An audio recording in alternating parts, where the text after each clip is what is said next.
চাই আছে এনি টক্স আৰু মই ভাৰ্গৱ দৰা এটা বিশেষ বিষয় এই মুহূৰ্তত চৰ্চাৰ মাজলৈ আনিছো প্ৰসংগ হৈছে প্ৰধানমন্ত্ৰী নৰেন্দ্ৰ মোদী আৰু বিদেশ ভ্ৰমণ প্ৰসংগ হৈছে ৰাহুল গান্ধী আৰু ৰাহুল গান্ধীৰ উত্তৰ পূৰ্বাঞ্চল ভ্ৰমণ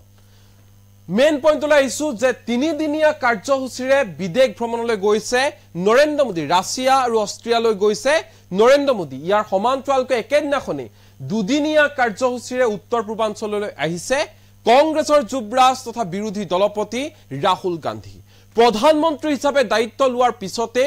এনে ধৰণে ৰাছিয়ালৈ উৰা মাৰিছে নৰেন্দ্ৰ মোদী আৰু বিৰোধী দলপতি হিচাপে দায়িত্ব লোৱাৰ পিছত মণিপুৰ আৰু অসমলৈ আহিছে কংগ্ৰেছৰ যুৱৰাজ ৰাহুল গান্ধী অসমত যি সময়ত প্ৰলয়ংকাৰী বানে এতিয়া তাণ্ডৱ লীলা চলাই আছে সমগ্ৰ ৰাজ্যতে এতিয়া বানৰ তাণ্ডৱ লীলা এই প্ৰলয়ংকাৰী বানে এই মুহূৰ্তলৈকে প্ৰাণ লৈছে প্ৰায় 60 জনতকৈ অধিক লোকৰ লাখ লাখ লোক গৃহহীন হৈ পৰিছে প্ৰলয়ংকাৰী বানৰ ফলত কলৈ যাব কি কৰিব কি খাব কি পিন্ধিব ভৱিষ্যতক লৈও চিন্তিত হৈ পৰিছে এতিয়া বন্যাৰ্তসকল থাকিবলৈ ঘৰ নাই পিন্ধিবলৈ কাপোৰ নাই এনে এটা অৱস্থা হৈ পৰিছে বৰ্তমান সময়ত ৰাজ্যৰ লাখ লাখ লোকৰ কিন্তু ইমানৰ পিছতো অসমলৈ আহিবলৈ সময় নহল ৰাজ্যৰ মুখ্যমন্ত্ৰী হিমন্ত বিশ্ব শৰ্মাৰ হৈতে কেৱল মাত্ৰ টেলিফোনিক বাৰ্তালাপে কৰি থাকিলে প্ৰধানমন্ত্ৰী নৰেন্দ্ৰ মোদীয়ে তিল মানুহ অসমৰ কথা চিন্তা কৰিবলৈ তিল মানুহ অসমৰ কথা ভাবিবলৈ যেন সময় নাই প্ৰধানমন্ত্ৰী নৰেন্দ্ৰ মোদীৰ কেৱল মাত্ৰ মুখ্যমন্ত্ৰী হিমন্ত বিশ্ব শৰ্মাৰ হৈতে টেলিফোনিক বাৰ্তালাপ আৰু বাকি একো নাই পেকেজৰ কথা নকলুৱে যেনিবা প্ৰধানমন্ত্ৰী নৰেন্দ্ৰ মোদীয়ে নিৰ্বাচনৰ সময়ছোৱাত যি ধৰণে অসম প্ৰেম দেখুৱাইছিল হেয়া যেন এতিয়া বিপদৰ সময়ত অসমৰ কাখত থিয় দিবলৈ সময় নাই প্ৰধানমন্ত্ৰী নৰেন্দ্ৰ মোদীৰ যাক লৈ নেকি এতিয়া ব্যাপক চৰ্চা চলিছে ঠিক বিপৰীতে দেখিবলৈ পোৱা গৈছে কংগ্ৰেছৰ যুৱৰাজ ৰাহুল গান্ধীয়ে অসমৰ জনতাৰ এই বিপদৰ সময়ত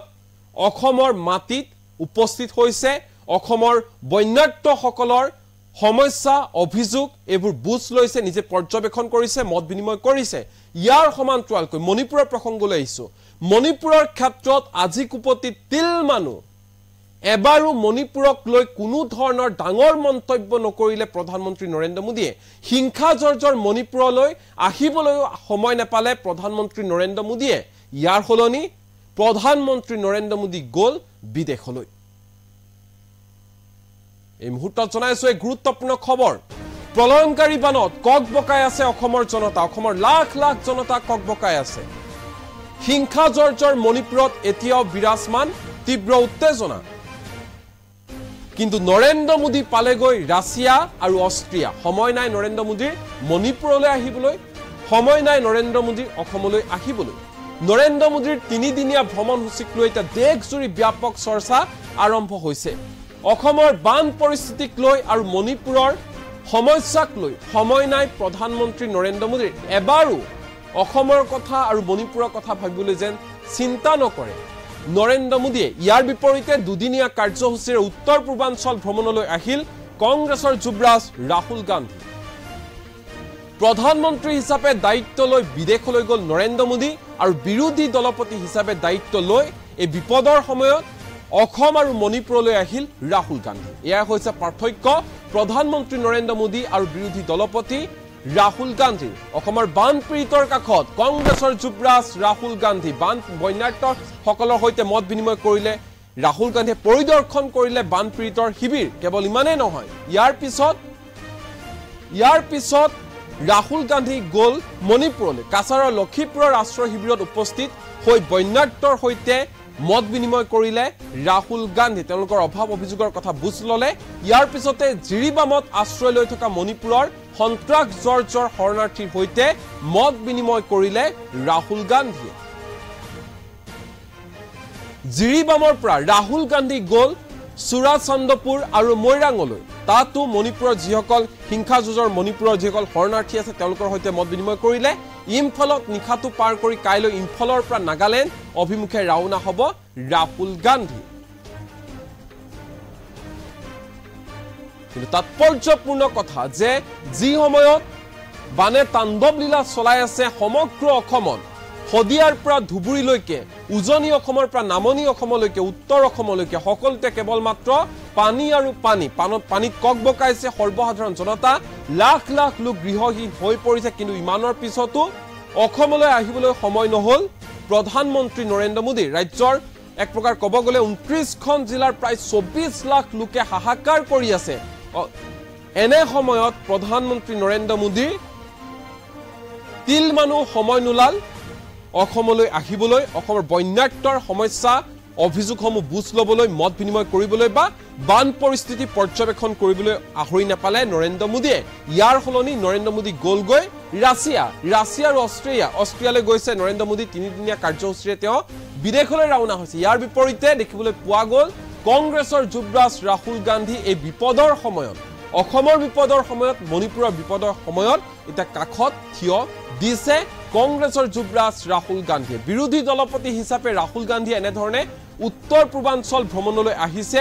আৰু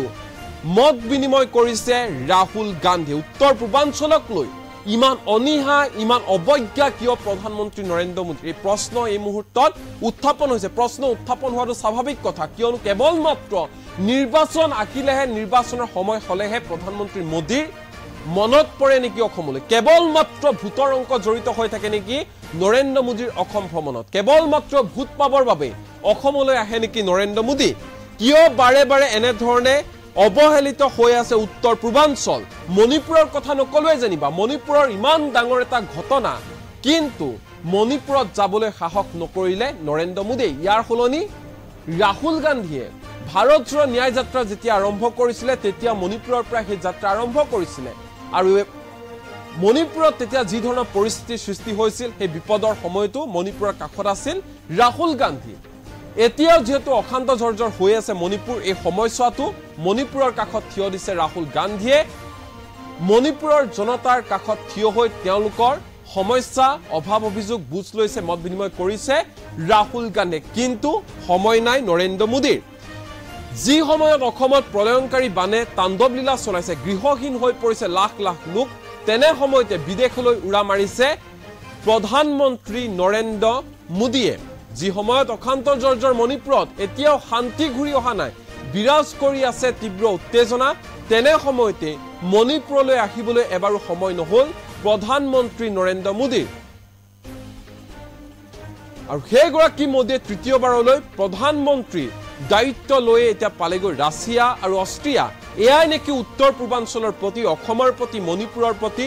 মৰম স্নেহ নৰেন্দ্ৰ মোদীৰ এই প্ৰশ্ন উত্থাপন হৈছে ইয়াৰ বিপৰীতে এনেধৰণে বিপদৰ সময়ত অসমৰ তথা মণিপুৰৰ কাষত থিয় দিছে কংগ্ৰেছৰ যুৱৰাজ বিৰোধী দলপতি ৰাহুল গান্ধীয়ে দুদিনীয়া কাৰ্যসূচীৰে উত্তৰ পূৰ্বাঞ্চল ভ্ৰমণলৈ আহিছে কংগ্ৰেছৰ যুৱৰাজ ৰাহুল গান্ধী আৰু প্ৰধানমন্ত্ৰী হিচাপে দায়িত্ব লৈ বিদেশলৈ নৰেন্দ্ৰ মোদী বিৰোধী দলপতি হিচাপে দায়িত্ব লৈ অসম আৰু মণিপুৰলৈ আহিছে ৰাহুল গান্ধী এয়া যেন পাৰ্থক্য হৈ পৰিছে নৰেন্দ্ৰ মোদী আৰু ৰাহুল গান্ধীৰ মাজত